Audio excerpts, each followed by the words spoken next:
ACL surgery के अंदर failure के ना चांसेस बहुत ज़्यादा होते हैं।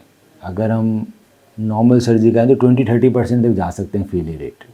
तो हैमस्ट्रिंग टेंडन बेटा ना 2 निकलते हैं एक घुटने से, ये एक निकाला और ये दूसरा निकाला। अब ये दोनों ही टेंडन है ना पतले पतले हैं, इतने मजबूत नहीं है। तो मजबूत करने के लिए क्या करते हैं, इनको डबल करके फोल्ड कर देते हैं। ऊपर बटन आ गया और नीचे हमने धागों से सुल दिया। फिर जो ओरिजिनल ACL था उसको निकाल दिया गया, एक छेद ऊपर किया, एक छेद नीचे किया टीबिया में, और हमने आपका हैमस्ट्रिंग टेंडन का ACL डाल दिया। ऊपर बटन आ गया और नीचे स्क्रू आ गया। अभी सर्जरी के फेलियर के बहुत सारे कारण हैं। पहला कारण है कि जो हैमस्ट्रिंग टेंडन है ना बेटा, ये कमज़ोर होता है, सबसे ज़्यादा फेल होता है।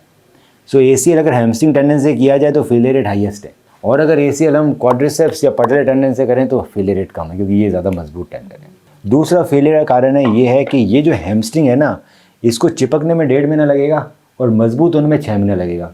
तो 6 महीने से पहले कभी भी गिरोगे तो ये टूट सकता है, क्योंकि कच्चा है 6 महीने तक।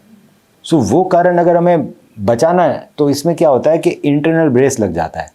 कि सबसे पहले तो हैमस्ट्रिंग के जगह क्वाड्रिसेप्स यूज़ कर लो फेलियर रेट कम करने के लिए। 6 महीने तक अगर ग्राफ्ट मेरा कमज़ोर है तो मैं अंदर ही ब्रेस लगाता हूँ, इंटरनल ब्रेस। सर्जरी के बाद अगर 6 महीने तक कोई भी इंजरी हुई तो मेरा ग्राफ्ट वीक है, वो टूटेगा। 6 महीने के बाद इंजरी हुई तो चांसेस कम होते हैं टूटने के। तो इंटरनल ब्रेस लगाने से मेरे को है ना 88% तक फेलियर में रिडक्शन मिलता है।